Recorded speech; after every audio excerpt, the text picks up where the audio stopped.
Hi, everybody. I'm Sue Cassidy, Executive National Vice President, Independent Consultant with Arbonne. And I think your great grandmother. Uh, I own it. And I'm very excited to be invited to speak to you today. And I wish I were there in person, but now we have technology. And well, we didn't have that when I started my Arbonne business. We didn't have Facebook. We didn't have all of this that now makes it so much easier to build a global business. So when I started my business, I was at the age when most people are retiring. And I thought, well, I still have a lot of life left in me, so I'm not ready to quit doing anything. I was just kind of a dinosaur in my original profession, which was the music business. So I knew that nobody was going to hire me at my age. I knew that nobody was looking for someone like me, and that the music business had moved on, as I had been a stay-at-home mom for 17 years. So what happened was Arbonne. And I said no in the beginning for 9 months because I didn't understand it. And one of the things I want to say to you is that a no is just a no for now. And it takes a lot of time for some people to have it sink in. Again, guilty.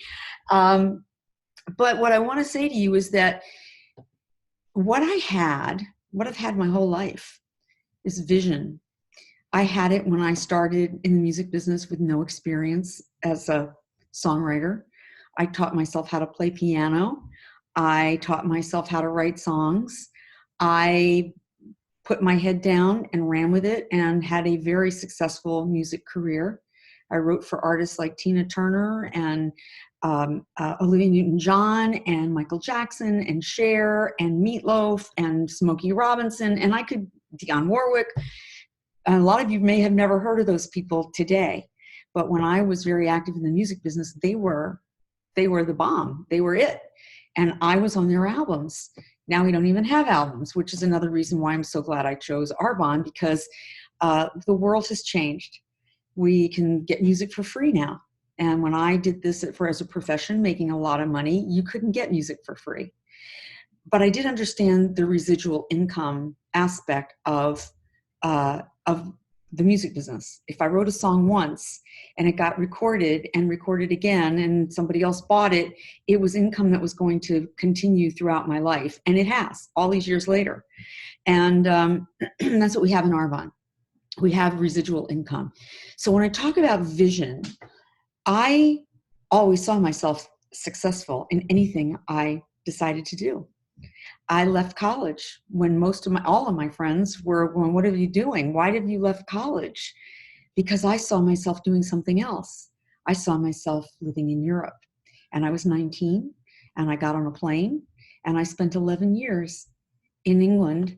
And then I moved to California 11 years later. And then I moved all over the place. I've lived in a lot of places because I always saw myself somewhere. I always saw the vision of where I wanted to go first. And then I took the steps to get there. So the vision that I had with Arbonne was crazy to most people. And I understand why now. Well, in the beginning, when I went over to meet Caroline McFarlane, and I didn't know her well, but she had taken over a charity that I founded. And I trusted her and I liked her, and she was not pushy and aggressive. And she was just a real person with a big heart and ethical and responsible. And I thought that's the kind of person I would trust to do this with. And when I called her, she said, "What is it?" And I said, "I don't know, but I want to do it with you." And I said, "We'll figure it out together." And I had to get on a plane and fly there to Scotland. And I had to do that multiple times because I had to impart my vision for what I saw in Arbonne to people who had no idea what this was. There wasn't even a white Mercedes on the road. Nobody wanted one because they got dirty in the UK because it rains so much. Now I've lost track of how many are on the road in my success line because I put my money where my mouth was. And I traveled with me, myself, and I, and went up and down the United Kingdom, sharing my belief in Arbonne, sharing my vision for what was possible if people just started thinking a little differently. And I'm an instrument-rated pilot, and I've talked about what that means to my life in many conversations.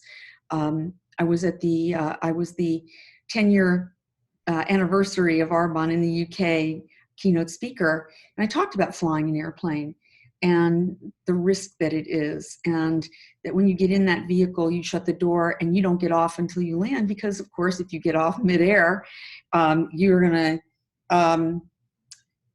to have a problem if you don't have land to land on.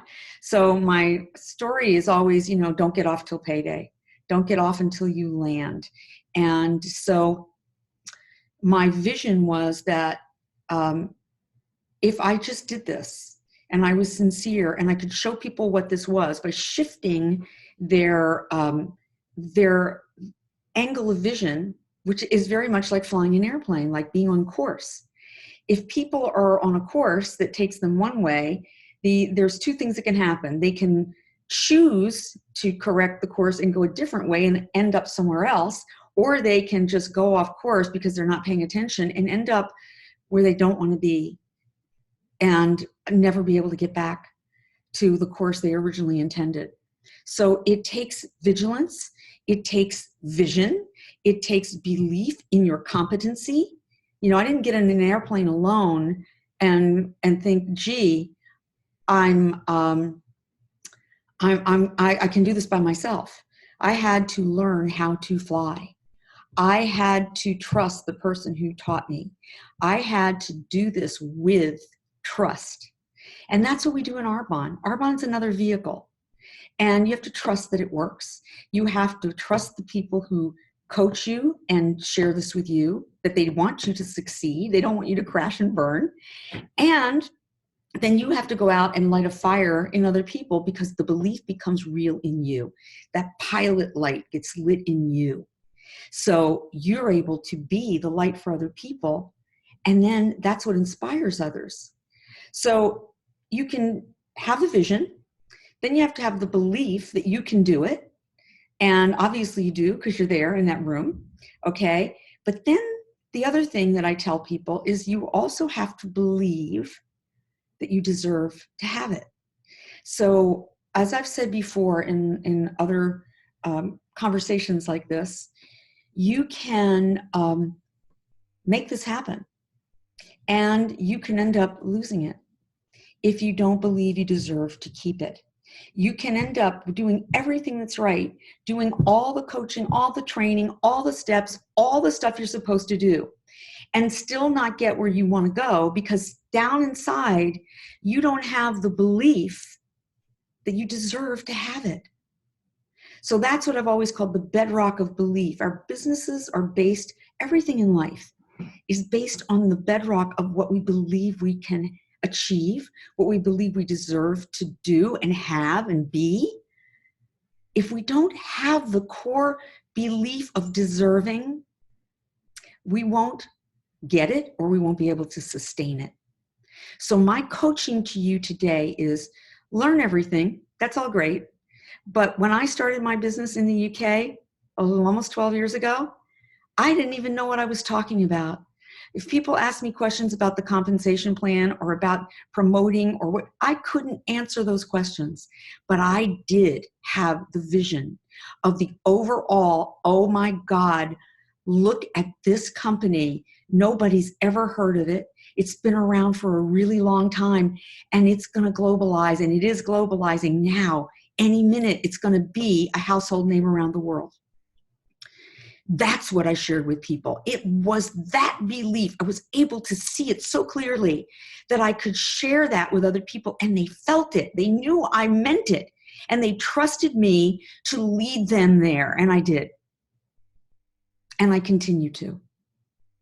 So now my belief is stronger than ever. Why is that? Because we have now been purchased by Group Rocher. Arbonne struggled, like climbing a little bit at a time in 6 countries to make it work. We had to figure it out. We didn't have any guidance. We didn't have a template to fit into, to dovetail into. Group Rocher has done it 100 times. They are our parent company. They are going to put us in the place we need to be so that all of you can have what I have, which is the #1 international business in Arbonne. My business is unique. I have leaders in every single country where we do business. So if I can do it with no history of this profession, with not understanding anything about skincare or health and wellness, but learning because I could, and all of it being presented to us for free in a mentoring program where you get to be mentored by people that are like they're in that room with you. You're an apprentice and you learn how to help other people. What I'm going to close with is that in the music business and in most professions I've ever heard of, it's incredibly competitive and you have a shelf life. You can only go so long before you're going to be replaced, okay, by somebody younger, somebody smarter, somebody more talented, somebody who knows the right person. And there's always an element of fear that's associated with keeping your gig, okay? When you do something like Arbonne, the people you are most afraid of are the people you are looking for. You are no longer looking over your shoulder. You are shoulder to shoulder with the best people in the world. You are in my business. I am your business partner. You are mine. We are the best of the best. I set my original business up like that. Who did I like, trust, want to get stinking rich with and go on vacation with? And that was the qualification you had to have. Didn't matter how old you were, what sex you were, how successful you had been in another business or not. All I knew is you were somebody I wanted to spend time with and I could show you how to shop online. Okay? That's all we're doing. This is not brain surgery. Nobody's going to die. Nobody's ever died doing Arbonne. So make it fun. That's the other thing we did in the UK when we started this. We made it fun. God, we had a blast. And that's the thing that nobody seems to have anymore is fun. People are always looking for a smile and for a brightness and an energy and a light. And you get to be that in the world. So have a wonderful retreat. And again, I wish I were there with you in person, but this is the next best thing. Thank you for saying yes. Now go out there and pay it forward to somebody else who may be looking for this, but they just don't recognize what it is. That was me. Ultimately, I woke up, I got over myself, got my nose out of the air, and said yes to this. It was opportunity knocking. I make more money now in my life than I've ever made when I had my greatest success. I have freedom, I have flexibility, I have friends, I have an Arbonne family. Thank you all for being part of that. I love you. God bless.